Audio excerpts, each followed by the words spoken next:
Assalamu alaikum students. Today is our first lecture about CSS. So first of all, I will introduce for the beginners what is CSS. तो CSS basically एक examination का नाम है. CSS basically एक bureaucratic authority का नाम है जिसके ज़रिए जो फेडरल पब्लिक सर्विस कमीशन है वो ऐसे स्टूडेंट्स को हायर करता है, ऐसे स्टूडेंट्स को रिक्रूट करता है जो कि गवर्नमेंट की पॉलिसीज़ को इम्प्लीमेंट करते हैं. सो इसके लिए जो हमारे पास सिविल सर्विस में जो कोटा सिस्टम है उसमें सबसे पहले अगर हम बात करें तो 7.5% जो स्टूडेंट्स होते हैं जो क्वालिफाई किए होते हैं वो on the basis of merit आते हैं, एजुकेशन और क्वालिफिकेशन के बेस पे. इसमें आपकी मिलिट्री का कोटा भी होता है. इस तरह से करके आपका जो डिफरेंट फील्ड से आपका पीएमएस के जो स्टूडेंट्स होते हैं उनको रिक्रूट किया जाता है सीएसएस के अंदर. और बाकी 92.5% जो है वो कोटा सिस्टम होता है. उसमें आपके प्रोविंस वाइज जो पॉपुलेशन वाइज स्टूडेंट्स को लाया जाता है. उनके जैसे पंजाब की पॉपुलेशन 50% ऑफ टोटल पाकिस्तान है, तो इसके लिए जो है ना कोटा सिस्टम के अंदर 50% जो स्टूडेंट्स होंगे वो पंजाब के होंगे. इसके बाद हमारे पास जो सिविल सीएसएस के एग्जामिनेशन है वो यूजुअली फरवरी के अंदर होते हैं. और जो इसका एमसीक्यूज बेस पेपर होता है जो 200 मार्क्स का होता है वो नवंबर के अंदर है, इस दफ़ा 19 नवंबर को. सो अगर हम एज लिमिट की बात करें तो इसकी एज लिमिट जो है वो 21 ईयर मिनिमम और 30 ईयर्स जो है ना वो मैक्सिमम है. और आगे रिलैक्सेशन 2 इयर्स की रिलैक्सेशन दी जाती है अगर आप गवर्नमेंट सर्वेंट हो तो, और वो भी फेडरल पब्लिक सर्विस कमीशन के. सो क्वालिफ़िकेशन की अगर हम बात की जाए तो क्वालिफ़िकेशन में आपको मिनिमम बीए रिक्वायर्ड होता है और वो बीए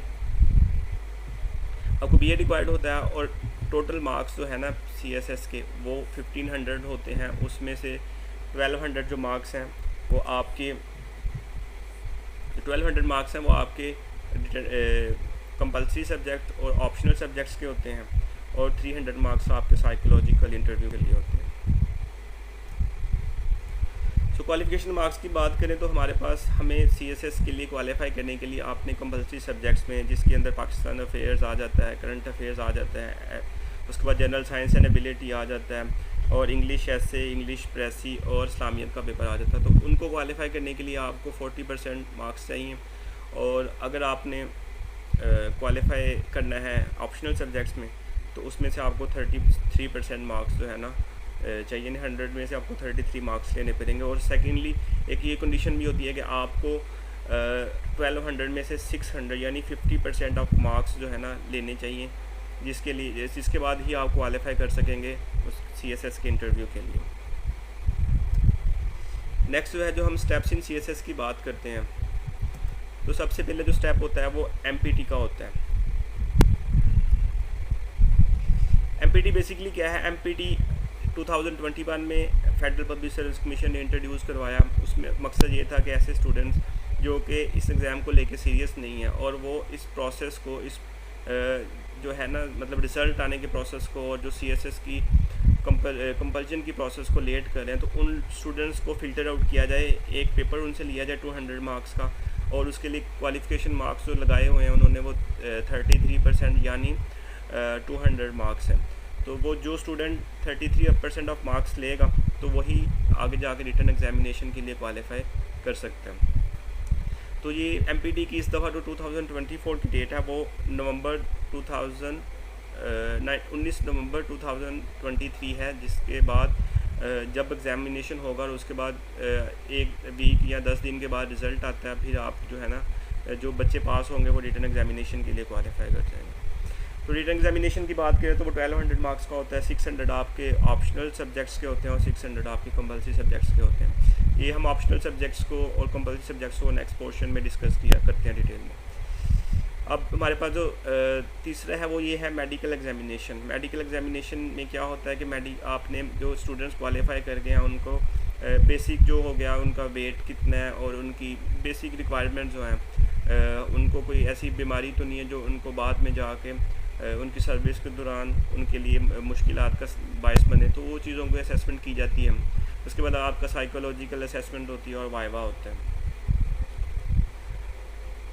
अगर हम देखेंगे कि कौन कौन सी हमारे पास सीएसएस में ऑक्यूपेशनल ग्रुप्स हैं तो हमारे पास टोटल ऑक्यूपेशनल ग्रुप्स जो हैं वो सीएसएस के अंदर 12 हैं.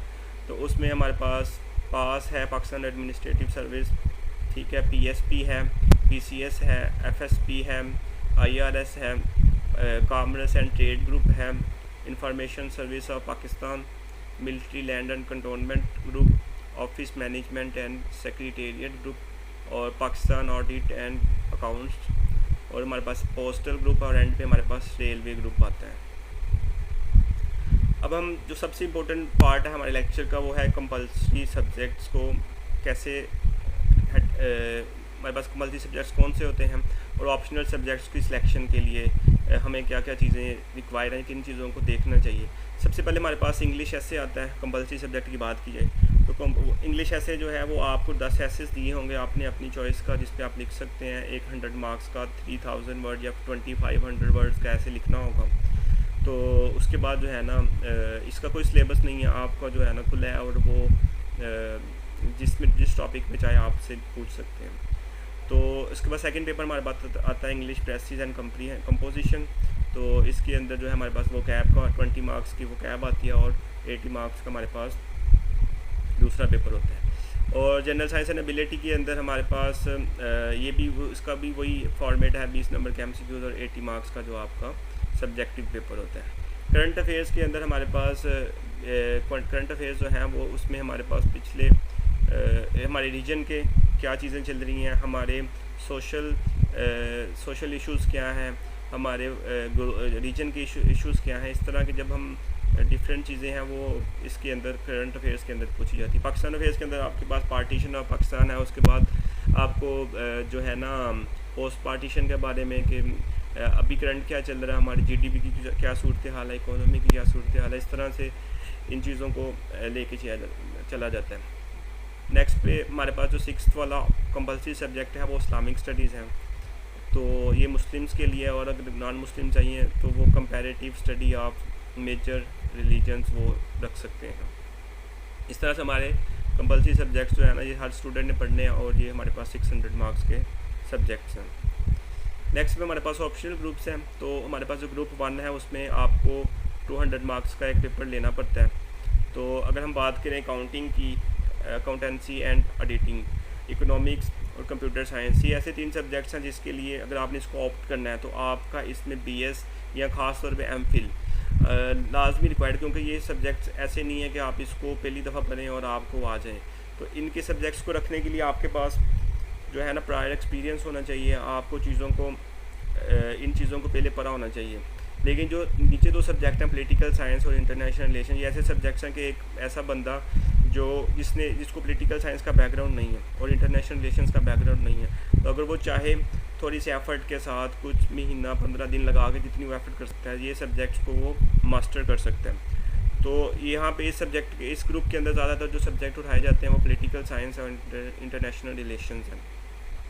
मैंने पर्सनली पॉलिटिकल साइंस उठाया था और उसमें यह था कि इसमें आपको एक सिलेबस मिल जाता है, वो बाउंड हो मतलब इसमें यह है कि आपको वो डेफिनेशंस हैं, सिलेबस है, उसमें आपने बाउंड है। जब इंटरनेशनल रिलेशंस है ना, वो एक बहुत वास्ट सब्जेक्ट है, जो चीज़ें भी करंटली चल रही हैं आपको उसको फॉलो करना पड़ेगा।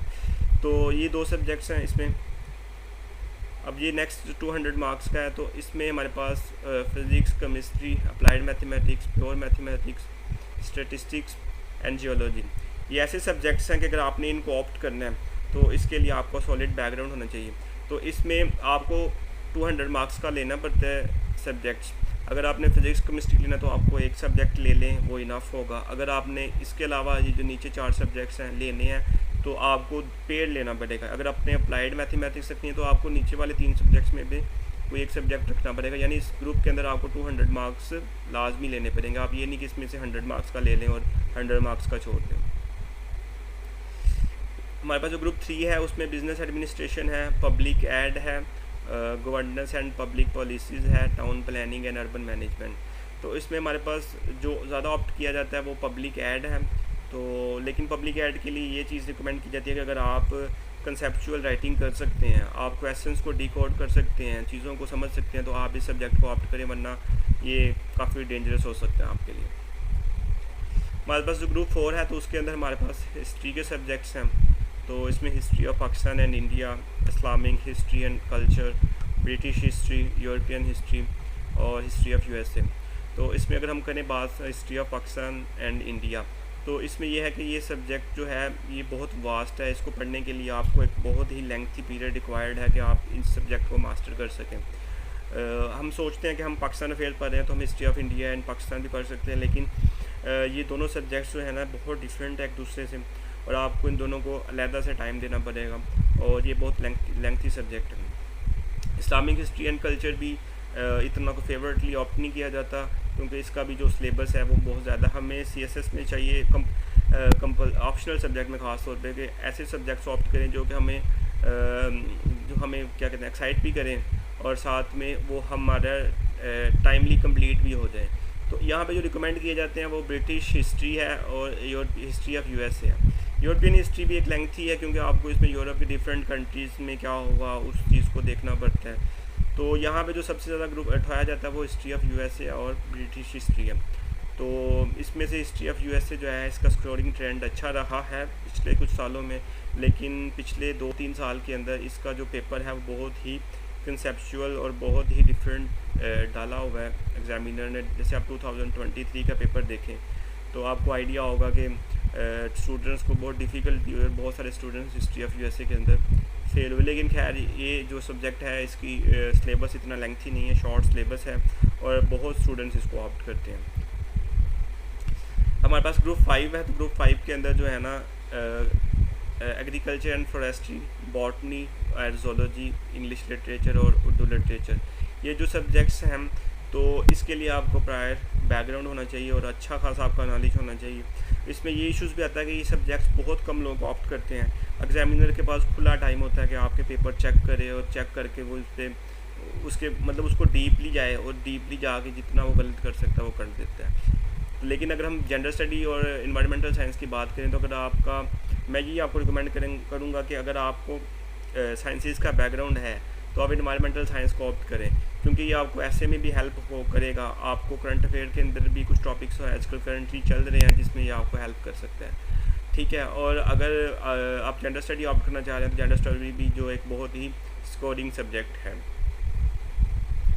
हमारे पास ग्रुप 5 के अंदर हमारे पास लॉज का आता है पोर्शन, तो इसमें हमारे पास कॉन्स्टिट्यूशनल लॉ जो है वो समझते हैं लोग कि ये जो है पॉलिटिकल साइंस में जो कॉन्स्टिट्यूशन का पोर्शन है उसके साथ ओवरलैप करता है, लेकिन कुछ हद तक कह भी सकते हैं, लेकिन ओवरली इसमें हमने ज़्यादा डिटेल में पढ़ना होता है। वहाँ पे तो हमने सिर्फ कुछ मुल्कों के फंडामेंटल कॉन्स्टिट्यूशंस पढ़ने होते हैं, लेकिन यहाँ पे ये है कि हमने उनको फंडामेंटली भी पढ़ना है और उसके बाद उनको डीपली भी उसमें उसके सेक्शंस को भी देखना और इस तरह से चीज़ों को पढ़ना है। इसमें हमारे पास नीचे 2 सब्जेक्ट्स हैं, क्रिमिनोलॉजी और फ़िलासफ़ी।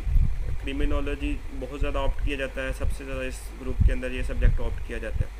और फ़िलासफ़ी जो है फ़िलासफ़ी अच्छा नंबर देता है, लेकिन अगर आपको चीज़ों को पढ़ना, उसको एनालाइज करना, उसके बारे में क्रिटिकल थिंकिंग करना अच्छा लगता है तो आप फ़िलासफ़ी की तरफ जाएँ, अदरवाइज़ फ़िलासफ़ी जो है वो आपको नंबर नहीं देगा। तो अगर आप इसमें फ़िलासफ़ी का ये फ़ायदा कि आप फ़िलासफ़ी के अंदर 2 पेजेस का क्वेश्चन भी अटैम्प्ट कर रहे हैं तो इट्स नॉट एन इशू। तो लेकिन ये है कि अगर आपने फ़िलासफ़ी ऑप्ट करनी है तो आपको एक फ़िलासफ़र बन के सोचना पड़ेगा चीज़ों को, और इसको बहुत डीपली जाना पड़ेगा इसके लिए। हमारे पास जो लास्ट ग्रुप है वो लैंग्वेजेस का ग्रुप है, तो इसके अंदर हमारे पास पंजाबी, सिंधी, पश्तो, बलोची, पर्शियन, अरेबिक इसमें जिसमें आपका बैकग्राउंड है सोशियोलॉजी, जर्नलिज़म एंड साइकोलॉजी। तो इन सब्जेक्ट्स के अंदर जो सबसे ज़्यादा ऑप्ट किया जाता है इस ग्रुप के अंदर वो पंजाबी है। अगर आप पंजाब से ताल्लुक़ रखते हैं, अगर आपको पंजाबी बोलनी आती है, अगर आप पंजाबी समझ लेते हैं तो आप पंजाबी की तरफ जाएं, और बहुत ही हाई स्कोरिंग सब्जेक्ट है, probably the most high scoring subject of CSS is Punjabi. तो सब इसमें ये आप लैंग्वेजेस जितनी भी हैं उनको प्रमोट किया जाता है फेडरल पब्लिक सर्विस कमीशन की तरफ से। तो पंजाबी जो है वो बहुत ही हाई स्कोरिंग सब्जेक्ट है। इसी तरह सिंधी, पश्तो, बलोची, पर्शियन ये चीज़ें भी जो है ना आपको नंबर देती हैं। अरेबिक की तरफ जाने से पहले आपको सोचना पड़ेगा कि आप अरेबिक अच्छे से लिख सकते हैं, आप उसको समझ सकते हैं चीज़ों को, और आप इसको किस तरह टैकल कर सकते हैं। Okay students, thank you so much. Next इंशाल्लाह हम अपने पॉलिटिकल साइंस के first lecture Plato and it's ideal state उसके बारे में हम बात करेंगे। आई होप आपको लेक्चर पसंद आया होगा। प्लीज़ सब्सक्राइब एंड शेयर करें हमारे चैनल को। Thank you so much.